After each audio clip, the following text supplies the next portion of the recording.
In this video, we'll be looking at something called ecological succession, which is a somewhat abstract topic, but it's actually not too bad.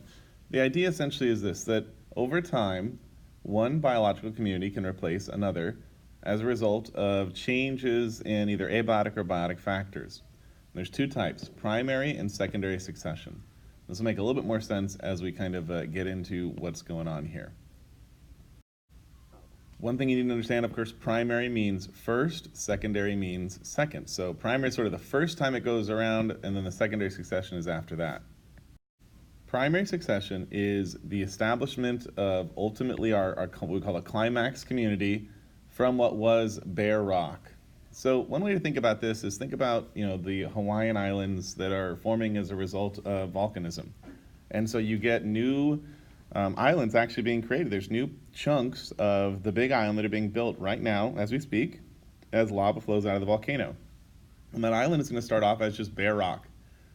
And the idea then is over time, you're going to get more and more plant growth that's going to establish ultimately the final climax community. In the case of large parts of the Hawaiian Islands, that might be a tropical rainforest, but you're not going to get a tropical rainforest growing on bare rock. The idea is you get some organisms, we call them pioneer species, like lichens, that can grow on the bare rock, and as they're growing, they are chemically breaking down the rock into smaller and smaller particles, which we would start to call sand or soil, and so you start to get a little bit of a soil here. Notice this is the bedrock, and it remains there. And what happens to the amount of soil as we go through time? The soil gets bigger and bigger because, as you get a little bit of soil, now all of a sudden you can get not just lichens and mosses, but you can start to get small grasses. And the soil continues to build, and then you get larger and larger shrubs, and then small trees, and eventually a climax community. That's what primary succession is. It's that name for the process by which bare rock is transformed into our climax community. The first organisms that settle on the bare rock, we call them our pioneers species. Think of it, like in your history class, the pioneers are the first people that went across the United States from East Coast to West Coast. Well, our pioneer species are the individuals, the plants, the mosses and the lichens that establish themselves on the bare rock and really start the process to begin. And so our pioneer species, you need to know these two, are mosses and lichens. Mosses are non-vascular plants. What that means is they have no tubes for carrying water. What kind of tubes are we talking about? Do you remember those names of those tubes? How about xylem and phloem? So these mosses lack xylem and phloem. So they're plants, but because they have no xylem and phloem, they cannot grow vertically very far. So they're kind of forced to grow almost like a rug on the rock. And they're often in very moist environments for the most part. And so maybe you've seen these, if you've ever walked like along a riverbank and seen rocks that just like appear fuzzy, that's probably mosses. Now lichens are interesting. They're a symbiotic relationship. Make a note where it says symbiotic relationship. It's a mutualistic relationship. We'll talk about that later in this unit, what that means, between a fungus and an algae. So the fungus actually grows on the bare rock and supplies the algae with the essential nutrients it needs to do photosynthesis. The algae then will do the photosynthesis and produce the sugar to feed the fungus. So they work together in order to survive where plants normally can't, which is on the bare rock. As they're doing this, as they're surviving, they're going to be secreting acids that actually break the rock down into small particles of soil. And as the soil eventually gets thicker and thicker, and the organisms die and decompose, and it becomes actually like real soil, the habitat starts to become more complex. And then you can get more organisms moving in, grasses, and so forth. If you're still feeling confused about what primary succession is, hopefully this will help. We're going to walk through primary succession visually so we can see it. So what we have in these pictures is pictures from the Hawaiian Islands and where the lava is pouring into the ocean and cooling into a hard rock. And so we're actually going to start with bare rock. And so how do we go from bare rock to that climax community? Let's take a look. The first thing that we're going to get on that bare rock are our lichens. And so this is what lichen looks like. Lichen, it's not going to be growing up from the rock much at all. If you see it, especially around here, a lot of the lichen that you'll see on rocks, it looks almost like just like spray paint or just like weird marks on it. And what that is, that's that symbiotic relationship of the algae and the fungus. Some more pictures of some lichen zoomed in so you can see different colors. Lichen can also grow on bark of trees. So that's a nice picture of what it might look like. And so you see this bare rock with this lichen on it. Again, it almost looks like spray paint, like someone just came along and spray painted the rock. That's the lichen. Here's a nice picture of it growing on the side of a cliff. Valleys. There's a reason why valleys tend to be, in general, very fertile places. Because what's happening on the edges of the valley and these cliffs, you have lichen that are growing on it, and they're breaking down the rock. And so every time it rains, what happens is that little bit of soil that's being produced is washing down into the valley. And so it's almost, think of it like a kind of a fertilizing effect that happens in the valleys. And so you got this lichen growing on the rock faces. Now let's take a look at the mosses. And so remember, with mosses, we're looking at essentially non-vascular plants. So you've probably seen things like this along, again, very wet places. And so you see, because they're non-vascular, they're very, very small, very tiny little non-vascular plants, these mosses. Now imagine we've had that bare rock, and you've got the mosses and lichens growing on it, and they're starting to establish just a little bit of topsoil. And eventually now we start to get our grasses growing on that. Now grasses don't need a ton of soil to work with, but they do need a little bit, right? And now here's the cool thing. I want you to kind of think about how this builds on itself. Now, because you have some fairly substantial, little plants growing, it's going to hold the topsoil in place. It's also going to trap better any kind of dust maybe that's blowing in the breeze, and it's going to be added to that soil. And as these plants die, they're going to fall and then kind of decompose into and add to the stuff, the material in the soil. And so what's going to happen now, we call it a positive feedback loop in science. It's where one thing happens and that increases the likelihood that something else is going to happen, and that increases and it goes around and around and around. So once this process gets going, really once it gets to this stage, things start to happen very quickly. This picture shows it quite nicely. Look at this picture here. We've got a rock. So this is bedrock. And you can see over here in the distance, we have two more low spots, just like this low spot.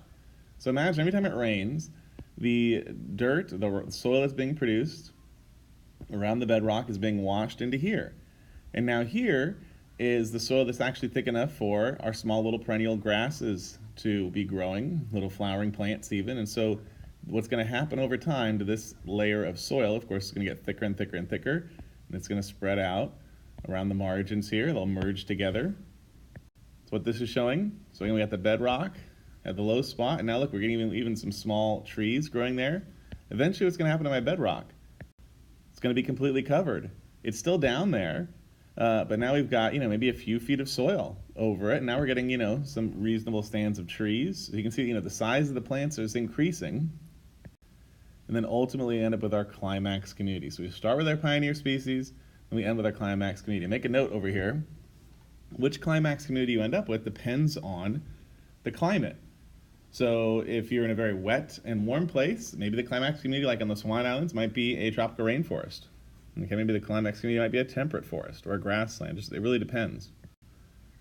So here's a picture of a coniferous forest. These are all pine trees. This picture actually was taken by me, and I forget, I think it was Oregon or Washington, I can't remember, but we were on a trail and I just looked over and I said, wow, this is just a classic picture of an old growth coniferous forest. Here's our climax community. Some more pictures. I didn't take these ones, but the same idea.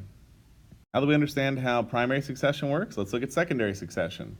So the key here is that we already had primary succession occur. We already were at our climax community, and then some kind of major event occurs. Maybe it's a massive fire or a flood or a hurricane, tornado, landslide. Maybe humans come through and clear cut the forest. But the key part here is that you wipe out your climax community, but the soil remains. The soil remains. So we can skip a whole step in primary succession. What step would that be? I'm hoping you're realizing, well, if we're not starting with rock, we already have soil, and in fact probably thick soil, we can skip our pioneer stages. We don't need our mosses and lichens. That is that really time intense step. We can go right to our grasses and so forth because we already have the soil. But this is what it looks like. You've got an old growth forest, fire comes through and burns the entire forest, and so you're left with just a barren landscape, but the soil's still there, right? Well, what's going to happen first is you're going to get little annual plants and grasses, little perennial grasses. Now, why those? Why doesn't it go straight to just the trees growing again? Well, think about which one of these grows faster. I'm hoping you understand that obviously these ones grow much, much faster. So they spring up. Normally they're blocked out by the presence of the trees. They're sort of starved for light by those big trees, but now those big trees are gone, so they take advantage of that and they sprout up. Then over time, you get shrubs that kind of replace those. Then the slower growing trees will replace them, and eventually our old growth, we call it an old growth forest, will appear, and that will be our large trees, and it'll look like it did much before it burned. Now here's what's cool. We used to think that fire was maybe somehow bad for a forest. We would actually purposely try to prevent all little fires from happening. We now realize that fire is actually a really awesome thing for a forest. So let's imagine we have a certain number of acres of forest. Maybe this patch of forest burned, let's say, 1 year ago. Maybe this patch of forest burned 3 years ago. And maybe this patch of forest burned 2 years ago. So, imagine if none of the fires had occurred. If none of the fires occurred, then we'd have just this ecosystem with the kinds of plants and animals that we find there. But now, because we have these other regions where there's been fire, now we have more like a patchwork. So look at this picture here. In the background, you have your old growth trees, right? This is your old growth forest, your climax community. But maybe this burned just a year ago. And so you've got essentially a grassland with all the plants and animals, the birds and the insects and so forth that are going to flourish there. And maybe in this region of the forest, you have more of a shrubland. And in this part of the forest that burned 3 years ago, maybe you got more of your kind of shorter softwood trees. And so in this one area of forest, you have much more biodiversity. You have a lot more different kinds of plants and animals than you would if there was no fires at all. So fire is actually a really natural and good thing for the environment and for just kind of the biodiversity in general. We might think of it as destructive, and it is, but it's also very creative in that it creates this more diverse forest as a whole. Some more examples of secondary succession. This is clear cutting done by humans, and so you have this old growth forest, and humans come through and cut down all the trees for just the timber, the wood, and so you're left with just the soil, and you're going to go through secondary succession there. Here's a picture right after a fire, and then you can see, 1 year later, you've got this beautiful kind of grassland with these little perennial flowers. This is an important thing that I want you to know. We mentioned this in the other video on biomes. Organisms are beautifully adapted to both biotic and abiotic factors that are present in their environment. Right? And we looked at some examples. Like this lizard is beautifully adapted. It's camouflaged to the color of the sand. It also produces uric acid paste instead of urine like we do. And so as a result, it's going to be able to consume a lot more water than us. All right, beautiful examples of camouflage I'll be showing you. There's another one.